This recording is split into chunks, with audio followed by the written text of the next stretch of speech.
Chapitre 5. En route pour Brindisi. Quand monsieur et madame Verne eurent disparu dans le lointain, je me concentrai de nouveau sur mon voyage, redoutant que la joie de cette visite n'ait compromis mon entreprise. Le cocher avait reçu pour consigne de nous conduire prestement à la gare, pourtant nous avancions à une allure d'escargot. Je ne cessai de m'agiter que lorsqu'il fut rappelé à notre homme de se dépêcher. Nous venions à peine d'arriver quand notre train entra en gare. Une fois que j'eus fait mes adieux à Mr. Sherard, mon aventure put reprendre son cours et ma rencontre avec le couple Verne ne fut plus qu'un lointain souvenir.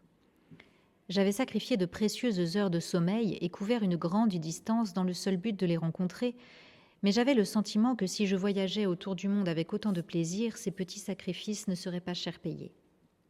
À ce que l'on racontait, le train qui nous ramena à Calais faisait la fierté de la France. Le train Club est construit sur le modèle des vestibule trains américains. Ces wagons sont si étroits qu'on dirait des jouets à côté des nôtres. Mais pourquoi ce nom ? Comme j'avais eu l'idée folle, il est vrai, que ce train transporterait des membres d'un club, j'éprouvais une certaine réticence à voyager à bord d'un wagon exclusivement à l'usage des hommes. Cependant, la présence de femmes à son bord me rassura, et j'eus beau les interroger, j'appris seulement qu'il s'agissait du train le mieux équipé d'Europe. Quelques femmes étaient certes installées dans ma voiture, mais les hommes s'y trouvaient en majorité. Quand nous eûmes quitté Amiens, un bagagiste nous annonça que le dîner serait servi dans le wagon de tête. Les passagers se levèrent d'un bloc pour s'y rendre. J'ai pensé depuis qu'il devait y avoir 2 wagons-restaurants, car le dîner, délicieux ma foi, fut servi à la manière d'une table d'hôte, et il me sembla que le chef avait eu à cœur de contenter les goûts de chacun. Après le fromage et la salade, le café fut servi dans notre voiture-salon et les hommes purent fumer. Je trouvais cette pratique extrêmement plaisante et sans doute aurions-nous fort à gagner à nous en inspirer, voire de l'adopter. En arrivant à Calais, je découvris que j'avais un peu plus de 2 heures devant moi. Le train à destination de Brindisi achemine du courrier. Il part de Londres chaque vendredi à 8 heures du soir. La règle veut que les gens qui souhaitent le prendre achètent leur billet 24 heures avant le départ. Lettres et passagers traversent la Manche et le train quitte Calais à 1h30 du matin. Calais n'est pas l'endroit le plus agréable pour tuer le temps. J'errais sur le port, observant le phare tournant qui est, paraît-il, l'un des plus sophistiqués au monde, car la portée de son faisceau est plus longue que tout autre. Ses rayons semblaient si fins au-dessus de ma tête que je me mis à les esquiver. C'était bien sûr sot de ma part, puisqu'ils sont loin d'être au ras du sol, mais ils transpercent l'espace entre le ciel et la terre comme les lignes d'une portée inachevée. Je me demande s'il arrive aux Calaisiens de voir la lune ou les étoiles. La gare se trouve presque au bout du port.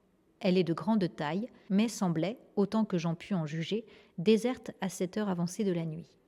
La petite promenade carrelée et abritée qui fait face au port doit être agréable aux passagers en transit. Mon accompagnateur m'emmena manger quelque chose. Notre serveur parlait un peu anglais et nous comprenait fort bien. Quand le bateau en provenance d'Angleterre entra dans le port, nous sortîmes pour regarder débarquer les passagers chargés de paquets et de malles et se diriger vers le train qui attendait un peu plus loin. 1 millier de sacs postaux furent rapidement transférés. Je dis alors adieu à mon accompagnateur et quittai Calais. Il n'y avait qu'un seul wagon passager, en fait un wagon-lit Pullman Palace qui peut accueillir jusqu'à 22 personnes, soit 21 passagers, en plus du gardien. Le lendemain matin, à court de distraction, je passai en revue mes compagnons de voyage. Je partageais le compartiment du fond avec une jolie Anglaise aux pommettes rosées et à la splendide chevelure châtaine aux reflets dorés. Elle accompagnait son père invalide en Égypte pour y passer l'hiver et le printemps. Comme c'était une lève tôt, elle était déjà partie rejoindre son père lorsque je me réveillai. Quand je libérai à mon tour les lieux pour laisser le bagagiste mettre un peu d'ordre dans notre compartiment, je fus frappé par l'étrangeté du décor. Tous les cadres de lit avaient été laissés en place, de sorte que l'espace semblait divisé en une série de petites boîtes. Certains passagers buvaient, d'autres jouaient aux cartes, tous fumaient dans une atmosphère suffocante. Je n'ai rien contre la fumée de cigares dans une pièce aérée, mais lorsqu'elle devient si épaisse que j'ai l'impression de respirer de la mélasse, je m'insurge, ce que je fis en cette occasion. Je me demandais ce qu'il adviendrait de ce wagon Pullman dans notre pays où l'on se gargarise de liberté. Sans doute cette même liberté nous épargnerait-elle pareil tracas. Après tout, les femmes qui voyagent aux États-Unis bénéficient d'autant de considération que les hommes. Je traversais le wagon en jetant un œil dans chacune des petites boîtes, et c'étaient partout les mêmes individus au visage fermé. À mi-parcours, j'aperçus ma camarade de chambre et son père. Elle me vit à son tour et m'invita à me joindre à eux. Le père était un homme cultivé, doté d'un esprit ouvert et d'un solide sens de l'humour. Son heureux caractère rendait plus supportables les violentes quintes de toux qui le réduisaient au silence et secouaient sa frêle carrure comme s'il avait de la fièvre. « Papa, dit la jeune Anglaise de sa voix cristalline, le pasteur t'a envoyé son grand livre de prières juste avant notre départ. Je l'ai rangé dans ton sac. »« Oh, voyez comme ma fille est attentionnée, me dit-il, puis se tournant vers elle, les yeux pétillants de malice. « Oh, je t'en prie, retourne-le lui avec mes compliments. Tu lui écriras qu'il n'aurait pas dû se donner tant de peine et que je suis navrée de l'avoir privé de son livre si longtemps. » À l'expression de la jeune fille, je compris qu'elle désapprouvait ces paroles et qu'elle n'avait nullement l'intention de se séparer du bréviaire. Elle en tenait elle-même un immense contre sa poitrine. Pour la taquiner, son père lui reprocha d'avoir acheté un si grand livre quand un plus petit aurait fait l'affaire et leur aurait évité un encombrement inutile, mais elle afficha un air inflexible. C'était l'être le plus charmant et le plus adorable qui soit. Seulement, elle faisait preuve de sévérité et d'intransigeance dans sa pratique religieuse, de celle qui ne pardonne rien et condamne le païen à la damnation éternelle. Elle passa l'après-midi à tenter de faire germer la graine de sa foi dans mon esprit, et je l'écoutais en songeant à Catherine Elsmer, à qui elle ne pouvait davantage ressembler. Le premier jour, la nourriture fut montée à bord à chaque arrêt et servie par le gardien lui-même. Un wagon-restaurant fut attaché le soir à la locomotive, mais une femme m'apprit qu'il n'était guère convenable de manger en compagnie d'hommes dans un lieu public. Par conséquent, nous continuâmes à prendre nos repas dans nos compartiments. J'aurais certainement pris plus de plaisir à traverser la France si les fenêtres avaient été propres. Personne ne s'était visiblement donné la peine de les laver. Le train s'arrêtait seulement pour être ravitaillé en charbon et en eau, car il ne prend aucun voyageur entre Calais et Brindisi. Au cours d'un après-midi, nous passâmes devant de hautes montagnes blanches de givre. Impossible de me réchauffer, même emmitouflée dans mon plaid. Nous atteignâmes Modène vers 8 heures du matin. On annonça aux passagers qu'ils devraient ouvrir leurs malles sur le quai pour les soumettre au contrôle des douaniers. Le conducteur me demanda à plusieurs reprises si j'étais certaine de n'avoir que mon petit bagage à main et me prévint que toute malle fermée à clé finirait entre les mains des inspecteurs. Quand je lui eus assuré une bonne fois pour toutes que c'était là mon unique sac, il m'annonça que je ne serais pas obligée de sortir car personne ne jugerait nécessaire de le fouiller. 30 minutes plus tard, nous franchîmes la frontière italienne. Je trépignais d'impatience à l'idée de découvrir cette contrée baignée de soleil et au climat si clément, mais j'eus beau presser mon visage contre la vitre, je ne vis que des ténèbres et point de paysage radieux ou d'individus au teint hâlé. Je me mis au lit de bonne heure, sans malheureusement réussir à me réchauffer sous ma couverture. J'empilai tous mes vêtements sur la couette et passai une bonne partie de la nuit à envier nos prédécesseurs. Des bandits italiens avaient attaqué ce train la semaine précédente et je songeais avec envie que si les passagers avaient souffert eux aussi de leur maigre couverture, cette expérience avait au moins eu le mérite de leur fouetter le sang. La première chose que je fis à mon réveil fut de remonter le store. J'eus un mouvement de recul, me demandant si pour la première fois de ma vie, je ne m'étais pas levée trop tôt par inadvertance. Un épais brouillard gris ne me laissait rien voir de ce qui se trouvait à plus d'1 mètre. Un coup d'œil à ma montre bracelet m'indiqua qu'il était 10 heures. Je m'habillai en hâte pour demander au gardien des explications. « Oh, c'est tout à fait extraordinaire, dit-il. C'est bien la première fois que je vois une telle chose en Italie. » Il n'y avait rien à faire sinon compter les jours qui s'étaient écoulés depuis mon départ de New York, puis les soustraire à l'objectif final. Quand cette activité devint trop monotone, j'imaginais de nouvelles tenues pour nos employés du rail. Las, je pestais contre leur costume bleu marine et trouvais un peu de réconfort en visualisant l'uniforme marron si bien coupé et rehaussé d'une touche de doré sur le col et les poignets qu'arborent le conducteur et le porteur du courrier indien. Nous poursuivîmes notre traversée de l'Italie en longeant l'Adriatique. Le brouillard continuait à traîner sur la terre tel un énorme nuage, et en une seule occasion je réussis à entrevoir ces paysages dont j'avais tant entendu parler. C'était le soir et notre train était à l'arrêt. Au moment même où je sortis prendre l'air, la brume se leva un bref instant pour dévoiler une magnifique plage et une baie piquetée d'étranges bateaux aux voiles bigarrées, semblables à d'énormes papillons plongeant à la recherche de nectar. La plupart des voiles étaient rouges, et quand le soleil les éteignit avec une ardeur redoublée avant de les abandonner à la nuit, elles parurent s'embraser. Une haute montagne escarpée s'élevait derrière le train. J'eus le vertige en contemplant les petites maisons blanches perchées sur le versant qui tombaient à pic. Une route serpentait jusqu'au sommet, séparée de l'océan par un muret, mais même cette protection n'aurait pas suffi à me rassurer. Je descendis à nouveau du train pour le dîner. Je me dirigeai vers un restaurant qui m'avait alléché, mais alors que je m'apprêtais à passer le seuil, une petite fille aux grands yeux noirs, de larges anneaux d'or aux oreilles, se jeta sur moi avec cette hardiesse propre aux enfants. Je caressai ses cheveux noirs également et fouillai instinctivement mes poches.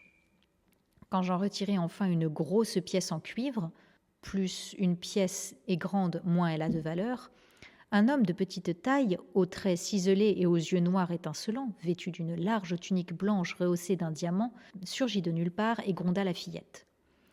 En la voyant faire un pas de côté, après avoir tendu sa menotte quelques instants plus tôt, je compris qu'il lui avait ordonné de ne rien accepter d'une étrangère.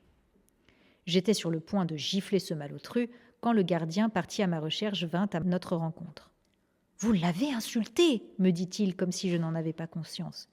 « Les Italiens sont le peuple le plus pauvre et le plus fier du monde. Ils détestent les Anglais. »« Je suis américaine, » le repris-je sèchement.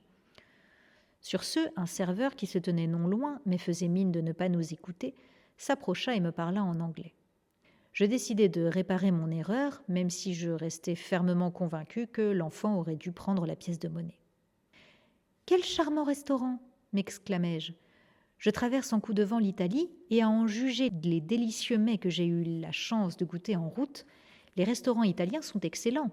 J'espère ne pas vous avoir mis dans une situation délicate. Votre établissement m'est totalement sorti de la tête quand j'ai vu cette adorable fillette. Oh, regardez-moi ses yeux. Elle les tient certainement de cet homme, car vu la ressemblance, il doit s'agir de son père, même s'il paraît très jeune. Le serveur sourit, hocha la tête et, de manière prévisible, traduisit mes propos. L'orgueil de l'Italien fondit comme neige au soleil et un sourire illumina son visage renfrogné. Il lança quelques mots à la fillette qui vint me serrer la main. Je lui donnai la pièce pour enterrer la hache de guerre. Le père apporta alors une bouteille de vin qu'il me pria chaleureusement d'accepter. Pour ne pas être en reste, je commandai au serveur une autre bouteille, insistai pour la payer, puis, avec force sourire et hochement de tête, nous nous quittâmes. Je courus alors à la suite du gardien et montai à bord du train quand le sifflet retentit. Nous atteignîmes Brindisi avec 2 heures de retard. Notre wagon fut aussitôt cerné d'individus qui proposèrent de transporter nos bagages jusqu'au port. Comme aucun d'eux ne mentionnait d'hôtel, je me demandai si Brindisi n'était qu'une ville de passage. Tous s'exprimaient dans un très bon anglais, mais le gardien déclara qu'il allait affréter un omnibus pour les femmes anglaises, l'homme invalide, sa fille et moi-même, et vérifier que nous n'avions pas plus de bagages qu'il n'était autorisé. Nous fîmes un premier arrêt devant le paquebot à destination d'Alexandrie pour ma compagne de compartiment et son père, puis nous rendîmes directement à notre bateau. Je descendis de l'omnibus et suivis les 2 Anglaises jusqu'en haut de la passerelle. Je redoutais de rencontrer un de ces Anglais à la langue bien pendue. Le plus tard serait le mieux. Comme il était 1h du matin passé, j'espérais que tous les passagers seraient couchés pour avoir un peu de répit. Mais en voyant le pont noir de monde, mes espoirs s'envolèrent. Ces hommes avaient certainement veillé tard dans le seul but de voir de nouveaux visages. Ils ont dû être bien déçus, car mis à part les hommes qui avaient embarqué, il n'y avait que 2 robustes Anglaises et moi-même, banales et inintéressantes au possible. Les 2 femmes étaient encore plus démunies. Comme nous nous trouvions parmi leurs compatriotes, je m'attendais à ce qu'elles prennent les devants. Mais alors que nous faisions le pied de grue en bas de l'escalier, dévisagés par la foule et que personne ne s'était encore présenté pour nous offrir son aide, il ne fallait vraiment pas grand-chose pour nous combler, Je me permis de leur demander si c'était ainsi que l'on accueillait habituellement les passagers sur les navires anglais. « C'est étrange, très étrange. Un steward aurait déjà dû se manifester » m'offrirent-elles pour toute réponse. Je hélai un homme qui descendait l'escalier et semblait appartenir à l'équipage. « Serait-il possible qu'un steward nous conduise à nos cabines ?» Il m'affirma qu'il devait y en avoir un dans les parages, puis se mit à l'appeler à grands cris en vain. Aussi, quand il partit à sa recherche, je pris la direction opposée. Je posai mon sac dans un coin et décidai de retrouver le gardien qui devait m'accompagner au bureau de télégraphe. Au passage, je demandai au commissaire de bord si j'avais le temps de faire l'aller-retour. Il acquiesça en ajoutant « mais faites vite ». Les 2 Anglaises avec qui j'avais voyagé depuis Calais avaient-elles aussi trouvé le bureau du commissaire de bord. Je les entendis dire qu'elles étaient venues directement depuis chez elles et dans la précipitation avaient oublié leur porte-monnaie et leur ticket sur leur table de séjour. Je descendis la passerelle et marchai à la suite du gardien dans la ville sombre. Il s'arrêta enfin devant une porte ouverte qui donnait sur une pièce éclairée par une lampe au globe noir de suie et meublée de 2 secrétaires. Sur l'un d'eux était posée une feuille blanche, un vieil encrier et un porte-plume qui avait dû beaucoup servir. Songeant que les employés étaient partis se coucher, je me résignai à envoyer mon câble dans le prochain port. Toutefois, le gardien m'expliqua qu'il fallait sonner pour réveiller l'opérateur. Ni une ni deux, il appuya sur un bouton posé à côté d'une petite fenêtre de la taille d'un timbre-poste. Une cloche tinta et la fenêtre s'ouvrit dans un cliquetis. La tête d'un homme apparut dans l'entrebâillement. Le gardien s'adressa à lui en italien, mais en m'entendant parler anglais, l'opérateur me répondit dans ma langue. Quand je lui dis que je souhaitais envoyer un câble à New York, il me demanda où cela se trouvait. Je fis de mon mieux pour le lui expliquer. Il apporta ensuite un tas de livres dans lesquels il chercha quelle ligne utiliser pour envoyer mon message. Une fois qu'il eut trouvé, il m'annonça le prix de la transmission. La scène me semblait si incongrue que j'en oubliai le départ imminent de mon bateau. Quand le gardien et moi fûmes sortis, un sifflet retentit long et menaçant. Nous échangeâmes un regard. Je ne pouvais voir son visage dans l'obscurité, mais je suis sûre qu'il était aussi désespéré que le mien. Mon cœur se figea et je songeais terrifiée. Mon bateau est parti et avec lui ma petite garde-robe. « Pouvez-vous courir ?» demanda le gardien de sa voix rauque. Je répondis que oui. Il attrapa ma main fermement et nous descendîmes la rue à une vitesse qui aurait fait pâlir un daim. Nous détalâmes à travers la ville sous le regard ébahi des noctambules jusqu'à l'angle dégagé d'une rue où je découvris que mon bateau était encore amarré. Celui pour Alexandrie était bien parti, mais pour ma part, je l'avais échappé belle.